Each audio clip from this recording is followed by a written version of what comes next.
Welcome to Matters Financial, Geopolitical. From the frontier, I trust the week's gone well. It's the end of February now. Let me start with that interview I did with the founder and CEO of the Sankal Forum, IntelliCap, and Avishkar Venture Capital. Do take a look. Very interesting comments I thought made on the innovation sector here in Kenya, lots of good advice, and really they've been extremely professional. I participated in a panel this week, and really that sifted through some great ideas. It was very interesting to see all these entrepreneurs with their ideas trying to raise capital. It was very, very interesting. I'd like to thank the High Commissioner Nick Haley for the invitation to speak to the UK's East Africa team of ambassadors and high commissioners from Sudan, Ethiopia, Tanzania, and others, and key personnel from DFID, British Council, and so forth. The High Commissioner tweeted Ali Khan giving our regional Balozis meeting his view on the big trends, and he said I was upbeat on East Africa's opportunities, which I was, and no different to comments I've made on the 8th of February in my article about Kenya and East Africa being on the up as the rest of sub-Saharan Africa slumps, and I think that trend is going to continue. For a while I've been saying that Kenya and East Africa looks like a bright star in what increasingly looks like a darkening sub-Saharan African sky.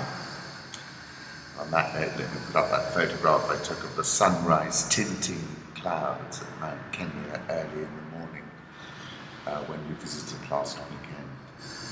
Macro thoughts, liquidity, kill switches are the talk of the currency universe. A lot of the electronification of the market, which by and large is a good thing, has led to kill switches on a lot of that algorithmic provided liquidity. The liquidity just dries up in a stressed market.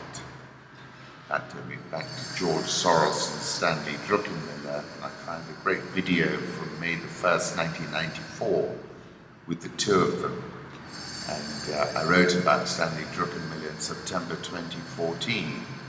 I said Stanley Druckenmiller, who with George Soros bet the bank against the Bank of England on September the 16th, 1992, and made off with £1 billion in the days when $1 billion was a serious amount of stash, said this, and I think this is the philosophy that really resonates with me. As a macro investor, my job for 30 years was to anticipate changes in the economic trends that were not expected by others and therefore not yet reflected in securities prices.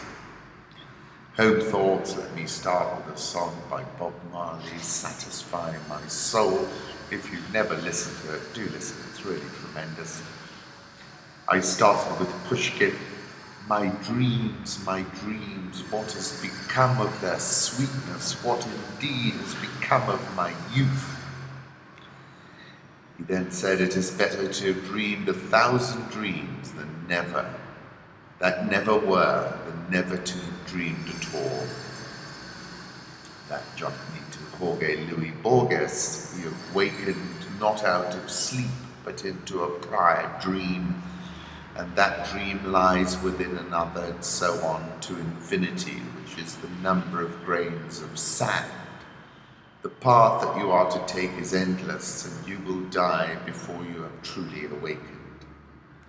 And finally, Via Snipewall from Miguel Street. Look, boys, it ever strike you that the world's not real at all? It ever strike you that we have the only mind in the world and you just thinking up everything else, like me here, having the only mind in the world and thinking up you people here, thinking up the war and all the houses and the ships and them in the harbour? That ever cross your mind? Paul is a great writer. Difficult individual, obviously. Rubio gave his own parody of Trump's stump speech. Everyone's done. I'm going to make America great again. I'm winning in the polls, lines around the states every night. I don't repeat myself, he said as he struggled through another tough exchange with Rubio. He got corralled by the two of them. I don't repeat myself, he said. He also said, we would have been better off if the politicians had taken the day off instead of bombing Libya. He's saying a lot of things which resonate, I must say, no one else has said before. Let me put up a photograph of Rubio and Cruz shaking hands while Donald Trump stands by, and then a photograph from New York of Donald Trump. I think, notwithstanding a bit of spontaneous combustion in this debate, I still think he's got the numbers and the big momentum. China's legitimate national security interests may be jeopardized or threatened by THAAD deployment in the Republic of Korea.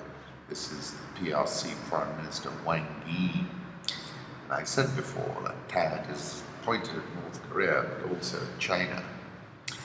Interesting piece in the Asia Times about the US Navy's Real China Challenge and anti-access swarm strike. The United States Navy seems under siege from all sides when it comes to its inability to project power in Asia, thanks largely to the PRC's investment in various anti-ship weapons platforms.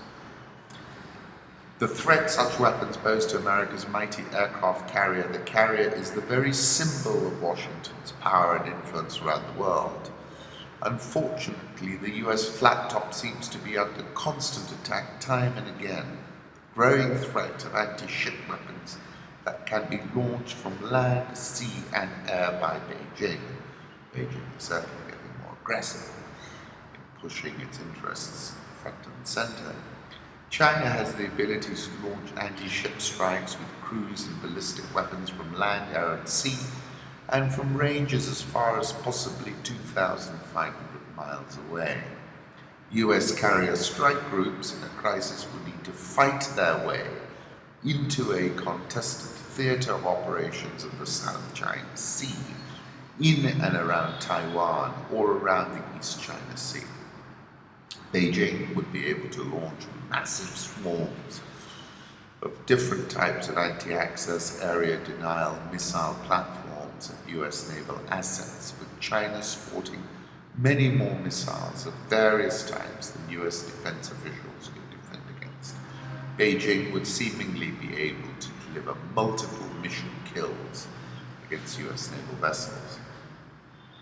While the above is certainly a nightmare scenario, it's not a new tactic in naval warfare or revolutionary. Such A2AD styled missile-based swarm-style strikes were considered by the Soviet Union during the Cold War. Iran is thinking along the same lines today, and apparently Russia as well. So it's pretty interesting the fact that China seems to be pushing the envelope now quite aggressively. China has already started constructing its military support facilities in Djibouti. This is another development. Put up a photograph of Chinese Navy soldiers observing from China's amphibious landing ship during an escort mission in the Gulf of Aden. Came across this, members of a Uruguayan rugby team survived the air crash in the Andes in 1972 by eating the frozen remains of those who had died. 4 young men freezing cold, starving and struggling to survive following a plane crash stood over their dead friend, armed with razor blades and broken glass. They cut their friend's clothes, then his body. I will never forget that first incision 9 days after the crash. Roberto Canessa recalls in his new book, I Had to Survive. We laid the thin strips of frozen flesh aside on a piece of sheet metal. Each of us finally consumed our piece when we could bear to. You know, there was this WikiLeaks Saudi cable which came out about the overthrowing of the Syrian regime that played nice with Russia.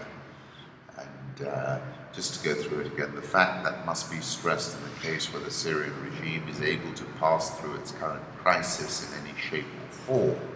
The primary goal that it will pursue is taking revenge on the countries that stood against it, with the kingdom and some of the countries of the Gulf coming at the top of the list. If we take into account the extent of this regime's brutality and viciousness, and its lack of hesitancy to resort to any means to realize its aims, then the situation will reach a high degree of danger for the kingdom, which must seek by all means available in all possible ways to overthrow the current regime in Syria.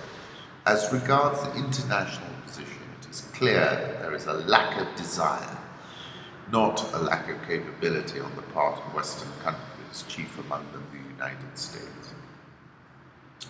Jeet, Thayil, who wrote that amazing book, Narco Polis, apparently yesterday I saw on Twitter, he's written a poem and it wasn't being published. The first post published it was called Wapsi.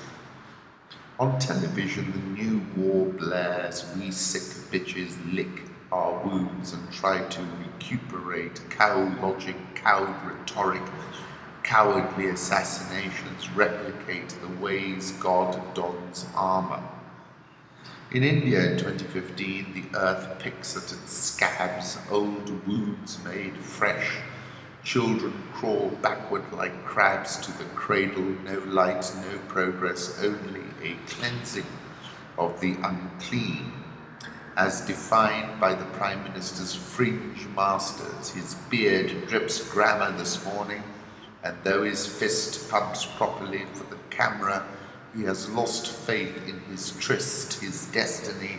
His own words make him cringe and grieve for the gone world, the great transformation wrought on the past, the sly erasure of names, Nehru, Gandhi, Ambedkar, history recast for the age of holy terror, the tolerant taught to hate.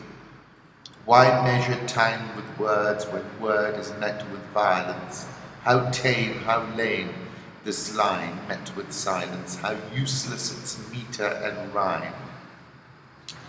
Better far to speak to the birds, whose voices grow in panic or pity, as man horizons narrows with his understanding and the sun shrinks to a tight band of porous saffron loud enough to stun even him, the silent all-seeing deity. A photograph of Jeet. I came across an interesting article in Global Research. The basic principle of conducting modern geopolitical struggle is net centrism. This principle is based on 3 postulates. The modern world is defined not only by transport corridors with associated flows of goods and services, but also informational and communications networks, which form the skeleton of the global information space. The global historical process is a unified global process of conflict, mutual help, or neutral coexistence of human societies, organized along hierarchical, vertical, and also network horizontal principles, with the net-centric horizontal possibly becoming dominant in the future. Vertical and horizontal network structures with varying origin, purpose, numerical strength, geographic and temporal boundaries, and legal status are both the objects and subjects of the global historical process whose interaction facilitates the emergence of new structures and connections. Verbose, but he's saying something interesting. The dynamically developing of artificial electronic networks which intertwine and interact with psychosocial networks amount to qualitatively new social phenomena, are a unique feature of the informational network skeleton of the future global society. That phenomenon is identified within the net-centric information war concept as spin, segmented, polycentric, ideologically integrated network.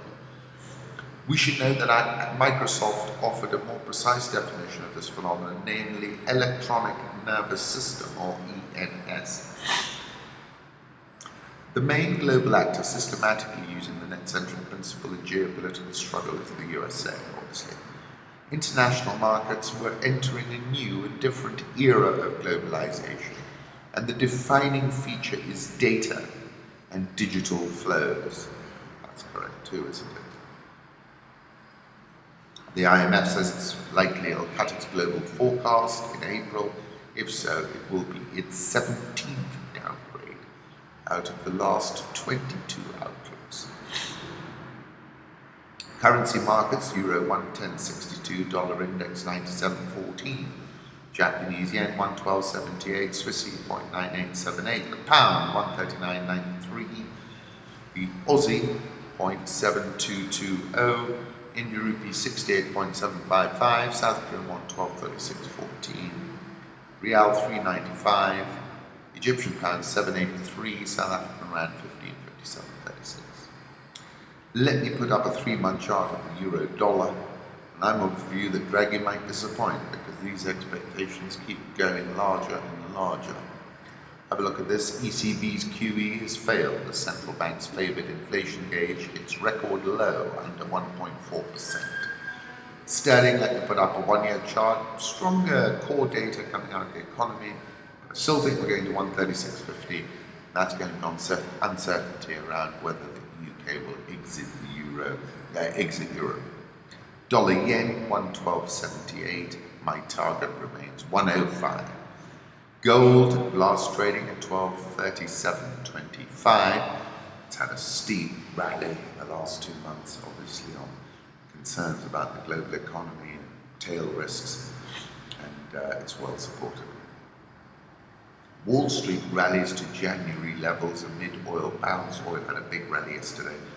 Correlation between S&P 500 and oil is at a 2-year high, which is an interesting point. Crude oil, US crude oil 33.40 last. I don't think we're going to break through and get some massive V-shaped recovery going. I think we're going to break down again. And I'll ask you to go back to Ali Naimi's comments. Moody's has downgraded Brazil by 2 notches to BA2 negative outlook on economic crisis. Fitch S&P already have it at